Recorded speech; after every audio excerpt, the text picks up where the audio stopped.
साथ का महीना है ना, जितने यहाँ बैठे और जितने आस्था चैनल पर सुन रहे और जितने फेसबुक यूट्यूब पर कथा श्रवण करना, प्रयास करना, बैसाख के महीने में मिट्टी के पात्र में जो रात्रि भर जल रखा हो, मिट्टी के पात्र में अगर आपके पास में घड़ा हो, हंडा हो, नी हो, तो दिया हो, दीपक हो, कुल्लड़ हो, कोई भी तुम्हारे पास में जो मिट्टी का पात्र उसमें जल भरना, वो जल बैसाख के महीने की किसी भी सोमवार के दिन या किसी प्रदोष के दिन या बैसाख महीने के शिवरात्रि के दिन वो मिट्टी के पात्र का जल अपने घर के प्रत्येक व्यक्ति का स्पर्श कराकर उस मिट्टी के पात्र के जल को तांबे के पात्र में डाल लीजिए और घर के प्रत्येक व्यक्ति का स्पर्श करा लीजिए और शंकर भगवान पर कुंदकेश्वर महादेव के नाम से समर्पित करिए।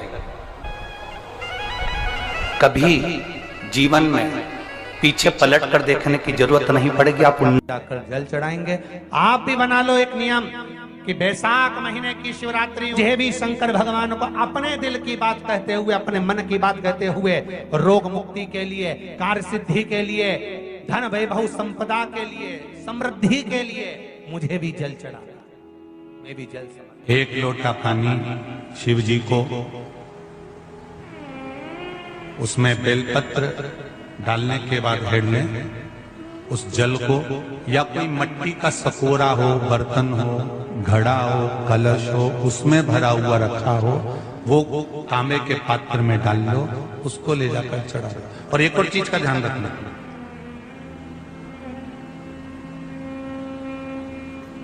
अगर असाध्य रोग, जैसे ऐसा रोग हो जो समाप्त नहीं हो रहा हो, कैंसर, किडनी, लीवर, या किसी का डायलिसिस चल रहा हो, या लीवर काम नहीं कर रहा हो, या शरीर की कोई हड्डी जुड़ नहीं रही हो, तो जो जल शिव जी को लोग चढ़ा रहे हैं वो जल को आचमन कर लेना। और आचमन शंकर भगवान की छोटी बेटी अशोक सुंदरी के नाम से करना, उसका आचमन केवल अशोक सुंदरी के नाम से। और शंकर भगवान की सबसे छोटी लड़की अशोक सुंदरी नंदनवन में पैदा हुई, जन्म ली, नंदनवन में जन्म लिया। नंदनवन मतलब काशी। घर के छोटे बच्चों को भी बोलो, बड़ों को भी बोलो, बुजुर्गों को भी बोलो, चलो एक लोटा पानी चढ़ा के आते हैं, चलो। अगर कैंसर का रोग है या किडनी या लीवर या बुखार, पेट से जुड़ा हुआ, सिर से जुड़ा हुआ, कंधे से जुड़ा हुआ या घुटने से जुड़ा हुआ, या रीढ़ की हड्डी में कहीं पानी भरा गया हो, या कमर झुक रही हो, कोई भी रोग उधर से लेकर शरीर के अंदर नहीं भागता है और वो बेकार हो रहा है, तो बैसाख का महीना चल रहा है। राकेश देवी जी, बैसाख का महीना चल रहा है। बैसाख के महीने की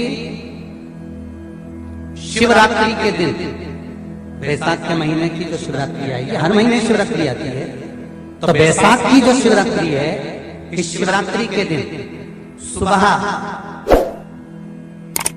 8 बजे से लेकर 11 बजे के बीच में एक लोटा पानी, उसमें थोड़ा सा बेल का फल मिल जाए, उस फल का थोड़ा सा भाग, या तो बेल का फल का अगर छिलका मिल जाए तो उसमें पानी भरकर तांबे के लोटे में डाल लो, या बेल का फल नहीं मिले तो बेलपत्री को लेके उसमें डुबो दो और डुबो के बेलपत्री को बाहर निकाल दो।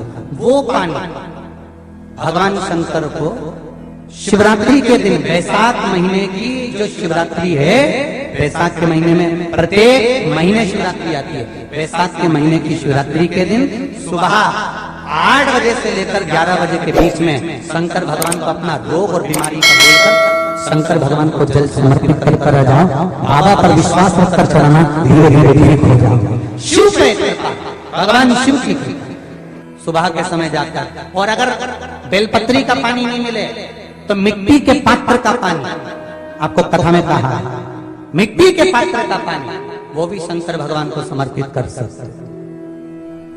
जल बैसाख के महीने में शंकर पर शीतल जल समर्पित कर देने से शरीर के रोग समाप्त हो जाते हैं और रोग टिकता नहीं। शीतल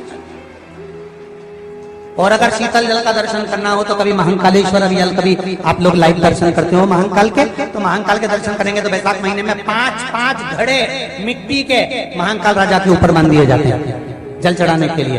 कभी आप लोग चकलेश्वर महादेव जाए मथुरा वृंदावन में गिरिराज जी की परिक्रमा, चकलेश्वर महादेव पे 5-5 मिट्टी के घड़े शिव जी के ऊपर बांध दिए जाते हैं। कभी काशी जाएं तो वहां पर मिट्टी का घड़ा शिव जी के ऊपर रख दिया जाता है। क्यों? क्योंकि वो मिट्टी के पात्र का जल जब बैसाख के महीने में शिव पर गिरता है तो जो उस जल को समर्पित करता है वो रोग से मुक्त हो जाता है, बड़ी बीमारी में घिरता नहीं। जयंत ब्राह्मण के मुख से श्रवण कर लिया था कि बैसाख महीने में अगर शिवरात्रि पड़े और उस शिवरात्रि पर एक कलश का पात्र, लोटा तांबे का या मिट्टी में रखा हुआ जल पात्र में लेकर एक बेलपत्र का छोटा सा भाग उसमें छुआया हुआ, और फिर निवेदन कर रहा हूं अगर बेलपत्र उस दिन नहीं मिले तो पात्र लेकर चले जाना मंदिर में। मंदिर में शंकर जी पे तो बेलपत्र चढ़ी होगी ना, अरे बोलो तो जरा, चढ़ी होगी ना। उसी बेलपत्र को धोकर फिर जल के पात्र में उसको छुआकर फिर शंकर भगवान को भाव से, दिल से जो चाहते हो, धन वैभव संपदा सत्ता या रोग से मुक्ति, चाहे उदर से जुड़ी हो। हाँ, एक चीज का ध्यान करना, अगर संपदा के लिए, विवाह के लिए या विद्या के लिए या अन्य चीजों के लिए आप शिव जी को जल चढ़ा रहे हो तो उसके जल को उठाकर नहीं लाना है। और अगर रोग के लिए जल चढ़ा रहे हो कि मुझे ये तकलीफ है, घर में ये बीमारी चल रही है या रोग चल रहा है या किडनी का या लीवर का या कैंसर का या ब्लड प्रेशर का, तो जो जल तुमने समर्पित करा उसको लेकर आकर आचमन भी करना। कौन से दिन? जम के बोलो जरा। शिवरात्रि। शंकर कह रहे हैं, माँ उमा से, माँ पार्वती से मेरा महेश कह रहा है, मेरा बाबा भोलेनाथ, मेरा बाबा विश्वनाथ, मेरा त्रिकालदर्शी कैलाशी अविनाशी कह रहा है कि हे पार्वती,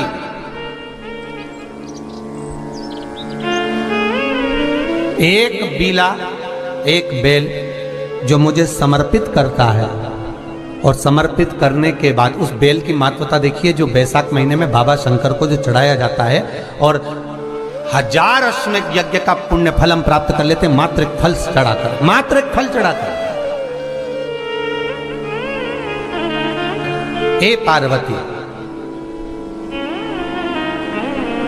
संसार का मनुष्य जब मुझे वो बेलपत्र समर्पित कर, वो बेल का फल समर्पित करता है, पार्वती वो फल जो मुझे चढ़ता है, फिर मैं भले नर्मदा के जल से निकला हुआ कंकर शंकर क्यों ना हूं, फिर चाहे मैं गंगा के जल से निकला हुआ कंकर शंकर क्यों ना हूं, चाहे फिर मैं यमुना के जल से निकला हुआ कंकर शंकर क्यों ना हूं, चाहे मैं सरयू के जल से निकला हुआ कंकर शंकर क्यों ना हूं, चाहे मंदाकिनी के जल से निकला हुआ कंकर शंकर क्यों ना हूं, ए पार्वती, फिर जो भी शिवलिंग पर वो बेल समर्पित होता है वो बेल उठाकर जीव अपने कार्य में ले सकता है। ये माँ उमा से कह रहा है। तो उस बेल की महत्वता जानेंगे। अब अपन उस बेल को जानने के लिए वापिस स्कंद पुराण में चले तो स्कंद पुराण में लिखा हुआ है कि जो बेल बैसाख के महीने में शंकर को चढ़ाया जाता है वो बेल का फल उठाकर रख लिया जाता है।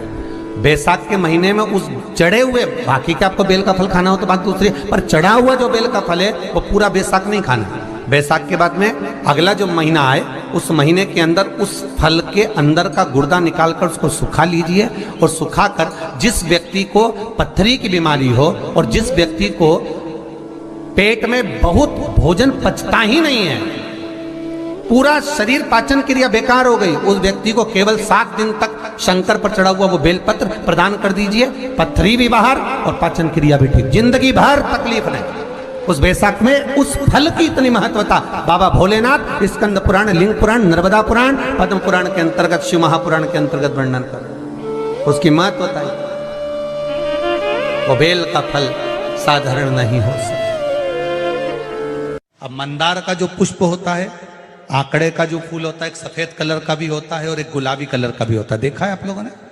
बोलो, जम के बोलो, देखा है ना? गुलाबी कलर का जो पुष्प होता है वो आप मंदार का, आंकड़े का जो गुलाबी कलर का पुष्प होता है आप टीवी पे देख रहे होंगे, एक सफेद देख रहे होंगे, एक मंदार का गुलाबी फूल, नीला कलर का फूल देख रहे होंगे। जो नीला कलर का जो पुष्प होता है, गुलाबी कलर का जो आंकड़े का फूल होता है, प्रयास करना।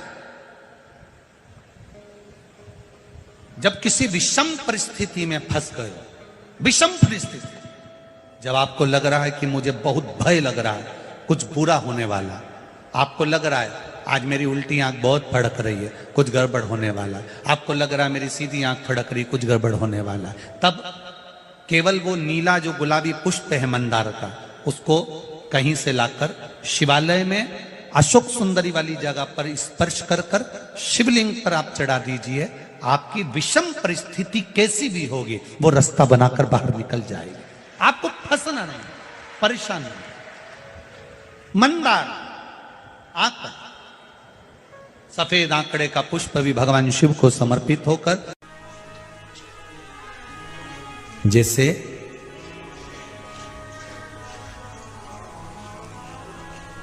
बेले के फल का गुर्दा, बेल का जो फल होता है, बेलपत्री का फल, उसका जैसे गुर्दा, उसके अंदर का जो भाग होता है बेल का, वो गुर्दा,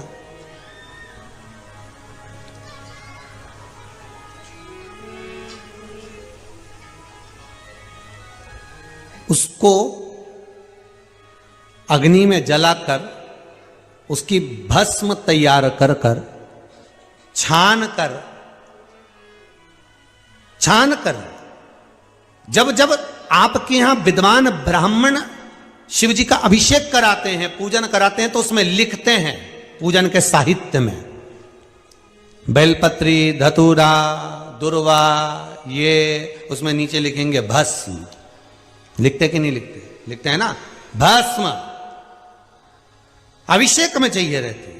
तब उस भस्म का थोड़ा सा भी भाग आप अगर शिव को समर्पित कर रहे हो तो ये जान लें कि शंकर मनवांछित फल प्रदान कर रहे हैं। शिव फल प्रदान कर रहे हैं।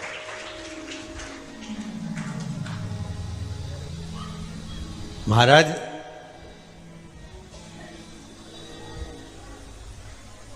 बेलपत्री के वृक्ष के नीचे बैठकर हाथ में एक बेलपत्र का पत्ता रखकर आप पंचाक्षर मंत्र नमः शिवाय, ओम नमः शिवाय या श्री शिवाय नमस्तुभ्यम या महामृत्युंजय मंत्र का स्मरण कर रहे हो, पर डंडी का भाग अपनी ओर, बेलपत्र की बीच वाली पत्ती का भाग बीच वाली उंगली की ओर रखकर अगर आप स्मरण कर रहे हैं और अपनी कामना कर कर बेलपत्री के वृक्ष के नीचे बैठकर उस पत्ते को सम्मुख रखकर बाबा से विनय कर कर एकांत में उस बेलपत्री के वृक्ष की छांव में, बेलपत्री के वृक्ष की छांव आप कामना कर कर उस पत्ते को शंकर भगवान के ऊपर समर्पित कर रहे हैं, तो ये जान कर रखें कि पार्वती और शिव का मिलन करवा रहे हैं और अपनी मनवांछित फल कामना पूर्ण करवा रहे हैं। क्योंकि शिव और पार्वती का जब मिलन होता है, शंकर पार्वती जब एक दूसरे के सम्मुख में होते हैं, शिव और पार्वती जब एक दूसरे के सामने अपने बच्चों के कारण एक दूसरे के सम्मुख में आते हैं, तो उनके चेहरे पर प्रसन्नता का भाव आ जाता। वो फल, मनवांचित फल की कामना, आप जिस कामना के लिए कर रहे हैं, विवाह के लिए, नौकरी के लिए, सर्विस के लिए, व्यापार के लिए, रोग मुक्ति के लिए, आप जिस कामना से कर रहे हैं, ईश्वर महादेव, जो व्यक्ति पथभ्रष्ट हो जाए, जैसे मदिरा के नशे में पड़ गया, कहीं जुए में पड़ गया, कहीं मांसाहार में पड़ गया, कहीं व्यसन में पड़ गया, कहीं गलत काम में अगर कोई जा रहा है, तो श्रंभेश्वर महादेव के नाम से काली तिल भगवान शिव को समर्पित करी जाती है। महाराज काली तिल को वापस उठा कर ले आते हैं, उसी काली तिल को जो मदिरा का नशा करने वाला होता है या जो गलत व्यसन में डूबा हुआ होता है, उसको वो सुबह के समय अगर नहीं खाता तो भोजन के साथ उसको दिया जाए। श्रंभेश्वर महादेव, एक बेलपत्री का भी बहुत अच्छा प्रयोग है श्रंभेश्वर महादेव का। मदिरा पीने वालों के लिए, मांसाहार, व्यसन में, जुए में, पेशावृत्ति में, पर नारी में, गलत जगह पर जो डूबे रहते हैं उनके लिए। पहले की कथा में उसका वर्णन किया है बेलपत्री पर। श्रम्भेश्वर महादेव, एक बार सब बोलेंगे, कौन से महादेव? श्रम्भेश्वर महादेव। फिर जम के बोल लो एक बार, श्रम्भेश्वर महादेव। जब हमारे घर में क्रोध बढ़ता है या कोई गलत कार्य में जाने लगता है तो श्रम्भेश्वर महादेव का हमें शरणागति लेना चाहिए, श्रम्भेश्वर महादेव का पूजन करना चालू कर देना चाहिए। कई लोग कहते हैं महाराज जी ये श्रम्भेश्वर महादेव का मंदिर कहाँ मिलेगा, हम कहाँ पूजन करने जाए? कहीं नहीं जाना, तुम्हारे घर के पास में जो शंकर जी का मंदिर है वहीं जाओ, उसी देवालय में, उसी मंदिर में जाओ, श्रम्भेश्वर महादेव के नाम से जल चढ़ाना प्रारंभ करेंगे।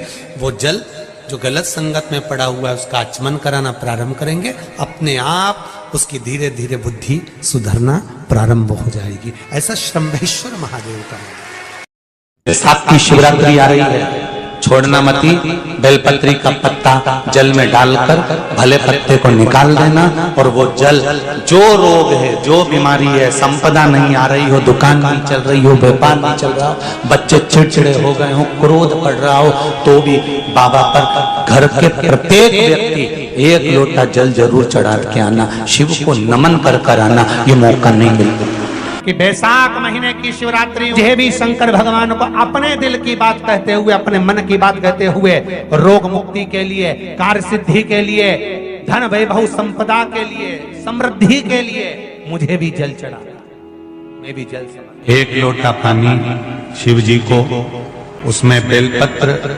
डालने के बाद हेड लें, उस जल को, या कोई मिट्टी का सकोरा हो, बर्तन हो, घड़ा हो, कलश हो, उसमें भरा हुआ रखा हो, वो तांबे के पात्र में डाल लो, उसको ले जाकर चढ़ा लो। और एक और चीज का ध्यान रखना,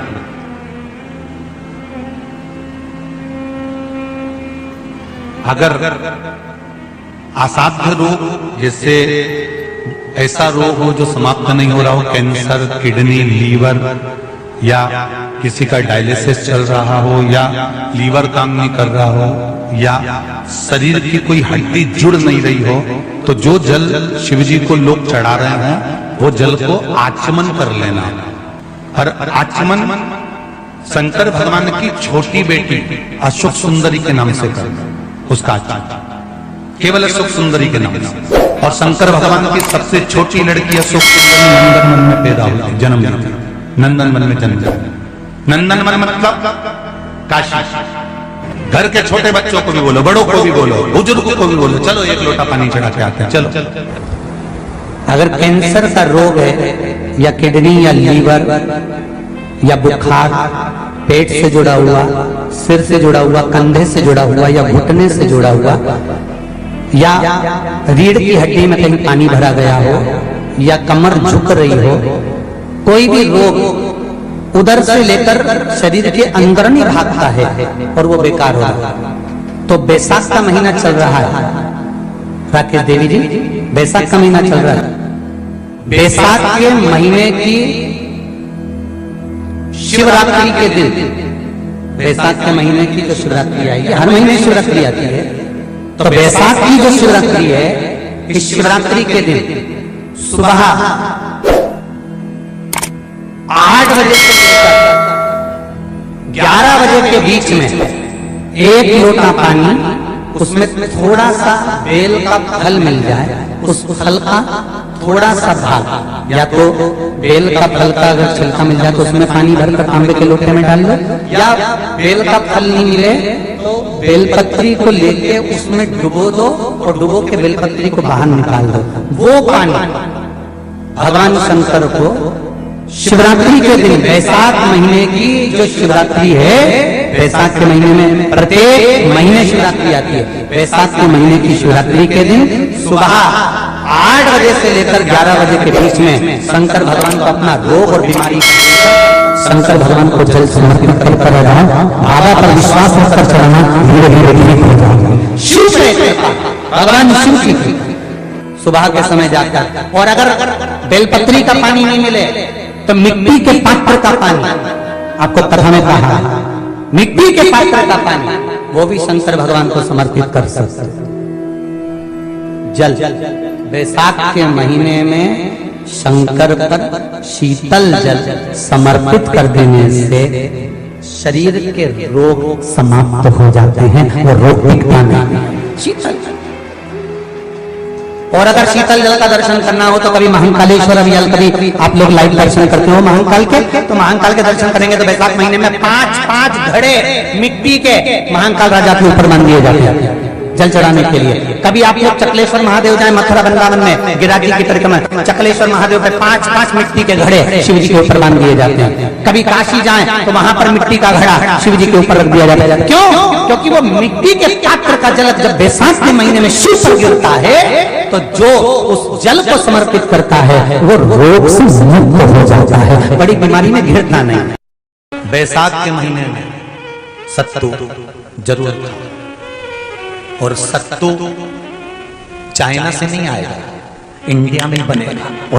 श्रीमद् महापुराण की कथा कहती है कि शंकर भगवान के शिवलिंग से लेकर जलाधारी में कुछ स्थान ऐसे हैं वहां पर हमारा मात्र स्पर्श कर अपने दिल की बात कह देने पर भी कार्य सफल हो जाता है। तुम जल चढ़ाओ मत चढ़ाओ, तुम बेलपत्र चढ़ाओ मत चढ़ाओ, तुम धतूरा चढ़ाओ मत चढ़ाओ, पर दिल से अगर तुमने कहा तो उसका फल मिलेगा। सत्तू 12 महीने खाओ मत खाओ। कौन सा महीना? बैसाख के महीने में सत्तू जरूर खाओ, और सत्तू चाइना से नहीं आएगा, इंडिया में बनेगा और बनेगा। भारत में ही मरने का 47वां दिन, जब मरेंगे तब गरुड़ पुराण बचेगी, पहले ही सुन लो। और जिसके पास में गरुड़ पुराण नहीं हो तो पंडित जी से मंगवाकर फिर पढ़ के देख लेना। मरने के 47वें दिन, 47 डेज, 47वें दिन किस चीज का दान तुम्हारे सामने आता है? मरने के 47वें दिन। 10 दिन तक तो जीवात्मा घर की अटारी फिर थी, मरने के बाद 12वें के दिन चली जाती है। उसके बाद में जब 47वां दिन आता है तो 47वें दिन जीवात्मा को क्या दान करा जाता है? व्यक्ति ने क्या पुण्य करा होता है कि उसको नरक नहीं भोगना पड़ता, बेतरणी नहीं भोगना पड़ती, और सीधे बेतरणी से पार उतर जाता है। वो किस चीज का दान है? तो कहा शिव महापुराण में, गरुड़ पुराण में, कि वो सत्तू का दान है जो बैसाख महीने में करा जाता है। सत्तू का दान 3 चीजों से मिलकर बनता है। जौ, बोलते जाओ जल्दी, गेहूं, चना, ये 3 चीज से मिलकर बनता है। इसमें जो बारीक बारीक कण होते हैं, जितने जितने 3 चीज के मिले हुए बारीक बारीक कण होते हैं, ये जब दान किया जाता है सत्तू का, तब ये बेतरणी करने के लिए 47वें दिन इस जीवात्मा ने अगर सत्तू का दान करा होता है या सत्तू का सेवन बैसाख के महीने में करा होता है तो उसको बेतरणी नहीं भोगना पड़ती, डायरेक्ट सीधे रत्नाम उज्जैन से डायरेक्ट। मैंने भी तो ये पूछा किस किस क्या बनता है, मैं अभी थोड़ी ना कि अभी बन गया। बैसाख में बनता तो होगा। पहले गांव के लोग तीरथ करने जाते थे, गांव का लोग जब तीरथ करने जाता था कोई सामान नहीं लिया, सत्तू बांधी पोटली में धरा यूं और पानी में घोलिया और नमक डालिया या शक्कर या गुड़ घोल के और पी के वही चले। आज के अब जब सैनिक युद्ध करने जाता है, थक जाता है, बहुत थकान हो जाती है, जब उससे देखा जाता है तो सैनिक का जो कमांडर होता है वो सत्तू मंगवाता है और गिलास में घोल घोल कर पूरी सेना को पिलवाकर फिर युद्ध में उतार देता है। फिर युद्ध में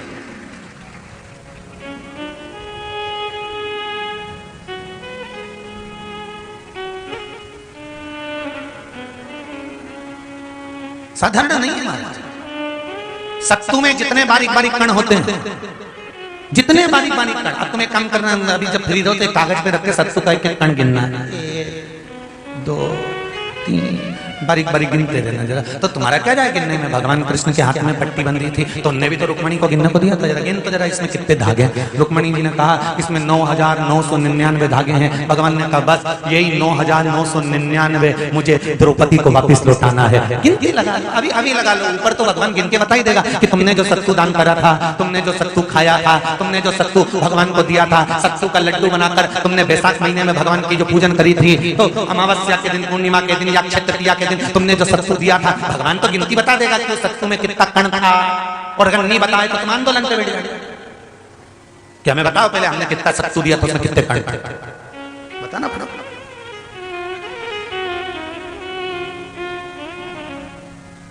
एक शिव की आराधना में चांगुना ने एक लोटा जल भरा, उसमें थोड़ा सा चंदन डालकर बेलपत्री के वृक्ष के नीचे ले जाकर डाल देती, थोड़ा सा जल बचाकर शिव जी को डाल देती। शंकर भगवान ने एक दिन चांगुना के सामने मन में विचार प्रकट करा और पार्वती जी से कहा, पार्वती एक बात समझ में नहीं आती, आधा जल ये बेलपत्री को देती है, आधा जल मुझे देती है। जब आधा जल मुझे देती है तो मुझे बड़ा गुस्सा आता है, क्योंकि बच्चे और बूढ़े ये दोनों एक समान हैं।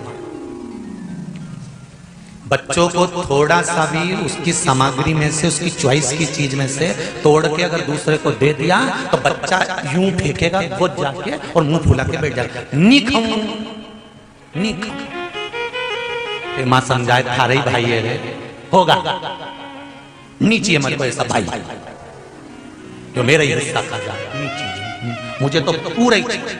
फिर मां अंदर जाएगी, फ्रिज में से वापस पूरा की पूरा आम निकाल के लाएगी और आम देगी, ये ले, ये पूरा है, अब चक्कू से कटा नहीं देख, छोरा भी इतना है वाला पूरा घुमा घुमा के देखेगा।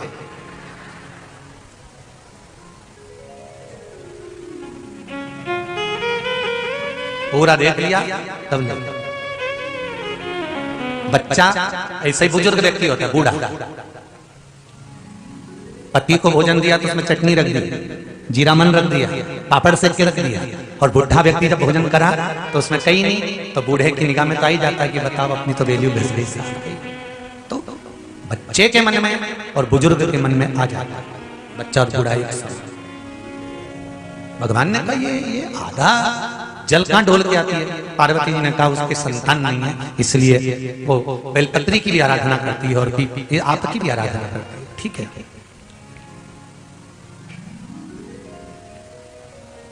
भगवान देवादिदेव महादेव ने देखा चांगुना ने बहुत सेवा कर ली। आज भगवान सुंदर एक संत का रूप धरकर चांगुना के दरवाजे पर पहुंच गए, अलग जगह। चांगुना दौड़ कर आई, बाबा जी आइए, क्या लाऊं मैं आपके लिए? भिक्षाम देहि, भिक्षाम देहि। बाबा ने सब दूर से भिक्षा ली और चांगुना जैसी परात भरकर रानी चांगुना देवी खूब सारा सामान लेकर आई, तो बाबा ने मना कर दिया, मैं आपके हाथ की भिक्षा नहीं ले सकता, मुझे नहीं लेना। क्यों? कहा आपकी संतान नहीं है, आपकी औलाद नहीं है, संतान नहीं है, और अगर आपकी संतान नहीं है तो आपके हाथ की भिक्षा लूंगा तो मैं भिक्षा लेकर जाऊंगा कहां?